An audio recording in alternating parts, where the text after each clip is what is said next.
بسم اللہ الرحمن الرحیم۔ انسان کے ہر عمل کا دار و مدار نیت پر ہے، کیونکہ حدیث پاک میں آتا ہے انما الاعمال بالنیات، اعمال کا دار و مدار نیتوں پر ہے۔ تو ہم یہ رمضان کا روزہ جو رکھ رہے ہیں تو اس میں بنیادی چند باتوں کا اہتمام ہو، یعنی کس نیت سے ہم روزہ رکھ رہے ہیں۔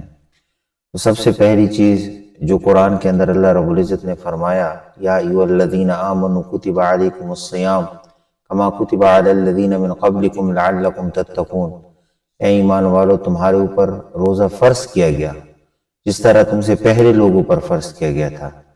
اور روزے سے مقصود کیا ہے؟ تاکہ تم پرہیزگار ہو جاؤ۔ تو سب سے پہلی نیت جو ہے وہ تقوی ہے۔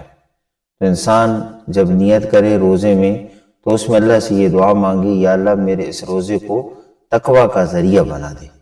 اور دوسری چیز جو حدیث پاک میں آپ صلی اللہ علیہ وسلم نے فرمایا، من صام رمضان ایمانا و احتسابا غفر له ما تقدم من ذنبہ، کہ جس نے روزہ رکھا ایمان اور ثواب کی نیت سے، من صام رمضان ایمانا و احتسابا، جس نے ایمان اور ثواب کی نیت سے روزہ رکھا، غفر له ما تقدم من ذنبہ، اللہ اس کے پچھلے سارے گناہوں کو بخش دیتا ہے۔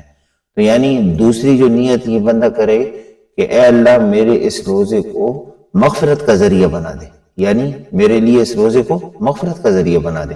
اور تیسری چیز یہ ہے کہ جب انسان روزہ رکھتا ہے تو حدیث پاک میں آتا ہے، فرمایا اللہ فرماتے ہیں، حدیث قدسی ہے کہ روزہ میرے لیے ہے، صوم لی، روزہ میرے لیے ہے۔ تو انسان یہ نیت کرے یا اللہ میں تیرے لیے روزہ رکھ رہا ہوں۔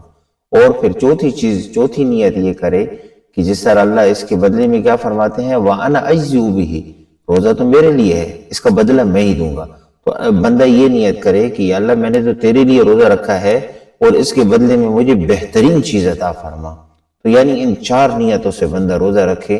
سب سے پہلی نیت کیا کرے کہ یا اللہ میرے اس روزے کو تقوی کا ذریعہ بنا دے، دوسری یا اللہ میرے لیے اس روزے کو مغفرت کا ذریعہ بنا دے، اور تیسری چیز ہے یا اللہ میں نے تیرے لیے روزہ رکھا ہے، اور چوتھی چیز یا اللہ اس روزے پر مجھے بہترین بدلہ عطا فرما۔